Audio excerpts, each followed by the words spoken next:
thanks for having me. I really appreciate it and enjoy coming and speaking to y'all each year. I've been fortunate enough to come out here and speak and answer some questions. Before we get started, I want to 1 John 4:11. Beloved, if God so loved us, we ought also love one another.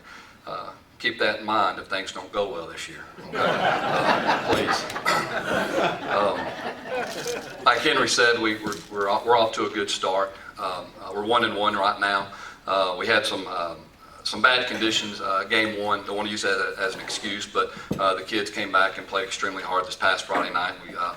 We won 51-22, which is great, something that was needed not only for us, our program, our athletic department, but our community as well. Good thing for us is we're now out of 18 5A and into 22 5A, and the good thing about that is it's a familiar district. A lot of the same opponents we've played in the past. Traditionally, that's who we're with. It's a 9-team district. In football, for all of our other sports, it's an 8-team district. It excludes Baytown, Lee, and all the other sports. So we'll play this week. We've got Nederland, then we move on to Lumberton, which will be here, and then we'll play Port Neches there. Then we have a bye week, and coming off the bye week will be our homecoming game against Baytown, Lee, and then we'll play Vidor there, and then Beaumont Central, Port Arthur Memorial here, and then Beaumont Central there in Beaumont, and then we'll finish up with Ozan here. Good thing about the schedule is we don't have any back-to-back games home or back-to-back away. It's away, home this year, which is good, which is real good. We're still traveling a little ways, but the kids are real excited about the district because, once again, it is familiar to them. Volleyball last night, they won. They beat Port Arthur Memorial, so they're 1-0 in district. They're 12-10 overall, so we're ahead of the game from where we were last year in the volleyball program. We have one new assistant coach, Brandy Hill, who came to us from Nacogdoches. But other than that, she's the only, on the female side, the only one we had to replace from this past year. So we have some consistency there. At the junior high, we only had to replace one with Coach Anderson, who is young. So once again, we have some consistency there at the junior high. On the male side, we replaced 5. So we replaced a total of 7 coaches from last year. In the previous year, we had to replace 21. So we have some consistency now, and hopefully we'll be able to retain a lot of these coaches. We've got a really good staff, and I'm really excited and proud of who we have in with us right now. Coach Coons comes to us from, he was at Louisiana the past 4 years as a head coach. He's our offense coordinator. He played at Wisconsin. He was a fullback when Ron Dane won the Heisman Trophy. He played from 99 to 02. Coach Ray comes to us. He graduated from A&M Consolidated. He was at Weatherford this past year. He was our offensive line coach. And this is his 3rd year, so we've got some youth as well. And he played at Northeastern Oklahoma. Coach Litton, our new baseball coach, he was at College Station when they won their state championship in baseball. This past year, he was at Belleville as the head coach. And he's been a part of 5 district championships in a row, depending on the places that he's been. So he's been extremely successful. We're real excited about him. The good thing about it now is when I go outside and watch our kids run down, we make our kids run down the breezeway. And they have to get ready and dressed before the tardy bell rings, which they do. So the good thing when I go outside now, I see soccer doing it, I see baseball doing it, I see football doing it. So now there's some consistency within our programs, and not just one sport versus another. So we're getting some consistency there throughout all of our programs, which is good. It's just taking some time, but we're real excited about that. And those kids haven't been worked like they've been worked the past 10 days. So I know they're excited. I know they're sore, but they're excited as well. Coach Horn comes to us from the Corpus Christi area. He's got 10 years of experience. He'll be coaching the secondary, and he'll be coaching basketball this year as well. Coach Kinchelo, he's a big guy. He played rugby. He participates in the Highlander games. So he wears the kilt. Miss Hess went online and found a picture of him in his kilt. So he does the caber toss. He's about 280. I don't think he has an ounce of fat on him. But he's a big man. He coaches the defensive line for us. So those are our coaches, our new coaches, and in football and on the male side. Tennis. Tennis, they're 1-1 in district. They beat Vider last week and played Nederland last night, who was the reigning district champs, and lost. But they're playing really well. Of course, with the new facilities on campus, we've got some more kids out, and our programs are growing with the numbers, with our numbers, which is good. Cross country has gone to 2 meets. We have a little over 20 out for cross country. See them running every day. In their first 2 meets, they've done really well. Both teams placed in the top 7 at their first meet. And this past week, they had a little tougher competition, but we had 2 that placed in the top 15. So we're doing real well there. Coach Ledesma's doing a really good job. Some of the things that we're trying to change with Mr. Boyd being principal is some things we'd asked him to do this summer. And the big thing to me is when we have a pep rally, is what we do is I asked him, can we, because our school spirit hasn't been where it needs to be.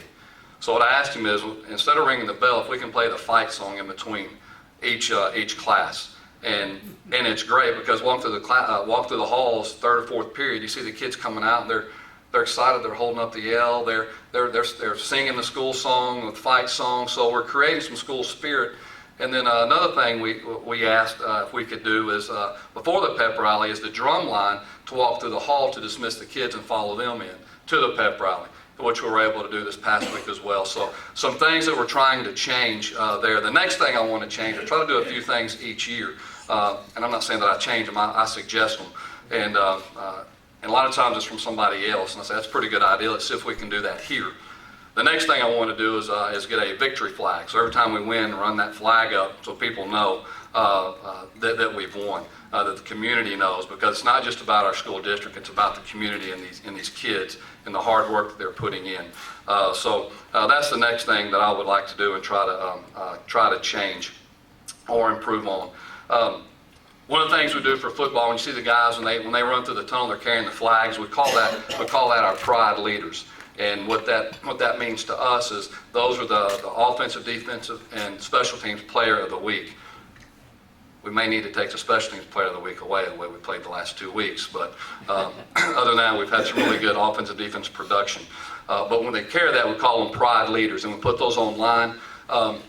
If you ever have a chance, go to our website, look at the athletic page. We put a bunch of updates up there. We put highlights of the game on there. And it's not just football. We've got a section for every sport on there that you can click on and look at for schedules, where we're playing, where we're at, directions to the games, all that stuff. And that's new this year. Ms. Burgo was able to help us with that, where the coaches can take care of that and do that and get the updates to not only our players and parents, but to the community as well. So I encourage you to go to that website and look at that and see what our kids are doing and the things that they're involved in and the good things that they're doing, not only for our school district, but for our community as well. One thing I talked to Mr. Evans this summer, me and Brad, is what I want our kids to do is I want them to be involved in community service. And we're still working on it. We're still looking at it. I'm a little busy right now. But the thing is, what we're trying to do is get them to go if there's a need in the community, if there's somebody that maybe needs their grass to be cut, if they need their house to be cleaned, if we can go to the hospital and visit. I want our kids to be involved and understand about service, that it's more than just themselves, because we're in a generation of young kids that are selfish, and it's not. I'm not going to say it's necessarily their fault. It's the way that the perception and maybe the ways that they're raised. And so we're trying to incorporate those things within our programs. It just may take some time to do that. But that's the next thing that we're going to do. So if you have some ideas for me that you can pass along, I would greatly appreciate that for us, for our kids to go out, because I want them to be involved in those things and understand that it's more important. It's more important than just me or I. And let's try to take that out, because it's more about us and our community and what we can do for our community. And that's going to be big. That's going to be big for us because we're still hearing with our young kids. What do they think about? They think about me. They think about what am I going to benefit from? I want them to start thinking about others. And that's important, not only as teenagers, but for all of us. What can we do to help serve others and do for others? Any questions? Any questions, any comments for me? Yes, sir. You pick out a couple of the boys who either are veterans or are leaders? We have, this year we normally have 4 captains. We have 5 captains this year. We voted 3 different times for captains, and it came to a tie every time. So we had to, instead of just saying, hey, we're going to exclude one, we just added 5. We also have a leadership council as well, which there are 10 young men, including those 5 captains. There's 5 others as well. And we have a leadership council. Sometimes there's kids that may come back and say, you know, I quit. Can I come back? I'll always present it to the kids, because my philosophy is I don't want them back. If they quit, they're going to quit on us again. But what I have them do is they have to go through, okay, you said they could come back, they're going to come back during off season. They're going to have to go through off season and prove to us that they can work hard, that they don't disrupt the chemistry of the team. Because what we have a lot of times, kids say, well, I can quit and not work during off season, and I want to come back, you know, week 3 and participate. Well, they haven't put in the work. And that's not fair to those kids that have been there. But we still have a leadership council, because I want them to have a say. And it also gives me an idea as we walk through the locker rooms and stuff, what's the climate like? What's the atmosphere? What are the kids saying in the locker room? You know, and that gives us a chance to kind of to deal with that and talk about some things on a different level, so we can hopefully avoid problems later on down the road as well. I hope that answered your question. Brian, how's the discipline doing at the school? I mean, in general, not necessarily the football team, but at the school. I remember a couple of years, when you first got here, you said that your staff was going to be available. If they were having a problem in the hall somewhere, that y'all were going to be available. Yes, sir. For that. A lot of teachers, they're used to it now. They won't email, but they'll just call me, and I'll just go to their classroom right then if it's a disruption. And the good thing is, where a lot of our coaches, where they're at, a lot of times they're right across the hall, so they can just pull them out, and they'll walk over there, and usually we can solve that problem pretty quick. But just like yesterday, I had 3 emails for kids, but it's nothing that's real bad. It's just teenage boys being talkative. It's not disrespect. It's not being out of line, cussing, or anything like that. It's just they're too talkative. So I'm okay with that. We're still going to run them, but at least it's not the disrespect that maybe we had a few years ago. So that's good. Those things are improving. And the atmosphere, the climate in the hallways this year has been a great start. It's been phenomenal. Walk through the hallways, it just seems like there's some spirit. There's just a different feel, a different atmosphere than what we've had in the past. And the kids are excited about it. They can feel it. The staff can feel it. And that's tribute to the leadership here in the district with Dr. Hawkins and Mr. Boyd and the APs.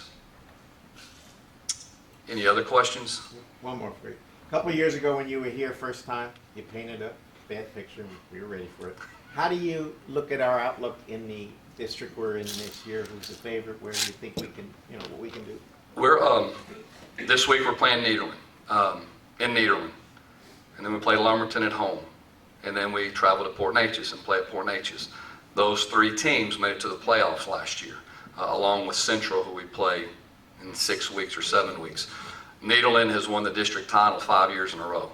So they've got a program. Coach Newman's been there, I think, 22 or 23 years. So they're used to it. Like I tell a lot of people, hey, 2 years ago, we've got different kids in our jerseys than we had 2 years ago. Well, so did Nederland over those 5 years. But they've created a program. They created an attitude of winning. And that's what we're getting to. It's just taking us some time. They've got a bunch of numbers. I wish we had 5 teams. I wish we had 2 freshman teams. I wish we had 2 sub-varsity teams and in our varsity. Today we have 2 teams. We had to combine our freshmen and our JV. Our numbers are at about 85. But that's not a bad thing, because we have kids out there that want to be out there, that are willing to work hard, that want to be there, that show up every day. Yes, are they knuckleheads at times? Sure. We were all teenagers. We understand. Sometimes they're late to practice. Sometimes they do some other things, but they're there. So we're getting to that point. It's going to take some time.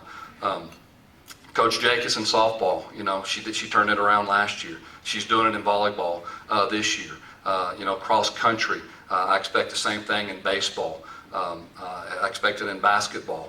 So the expectations are there, and we're starting to see those things happening. It's just, it's going to take some time. As far as our district, like I said earlier, our kids are familiar with this district. The senior class, when they were freshmen, they went 7-3. Now, are they playing the same kids? No, there's kids that moved in over there. There's kids that aren't there anymore, but they're still playing Nederland and Port Neches, teams that they beat as freshmen. So that's huge. They believe that they can win, which is a good thing. When we got put into 18-5A, College Station, they thought might have been in New York City. They didn't know where College Station was at. They didn't know A&M Consolidated. They didn't know. They know where Lumberton's at. They know where Nederland's at. So there's that familiarity that we have with them. And then they had success playing those teams as well. So they believe that they can win. They believe that they can win this week. We feel we're going to be able to be competitive at every level for the rest of the season. Is it going to be tough? Sure. Is anything going to be given to us? Absolutely not. It's still a tough district. It's just not 18-5A. This past week, Christian Mitchell, who's a junior, he had 316 receiving yards, 56 rushing yards, and accounted for 5 touchdowns. And our quarterback threw for 4 touchdowns. The other quarterback we had in threw for 1 and rushed for 1. So our offensive production is there. A lot of people will ask, well, Coach, why did you go to a different system? Well, we went to a different system. I'm not going to say we went to a different system, but we're doing it because I'm old school. I like running the ball. But if we've got the athletes to throw the ball, and it's going to help us win, then we're going to do what we need to do to win.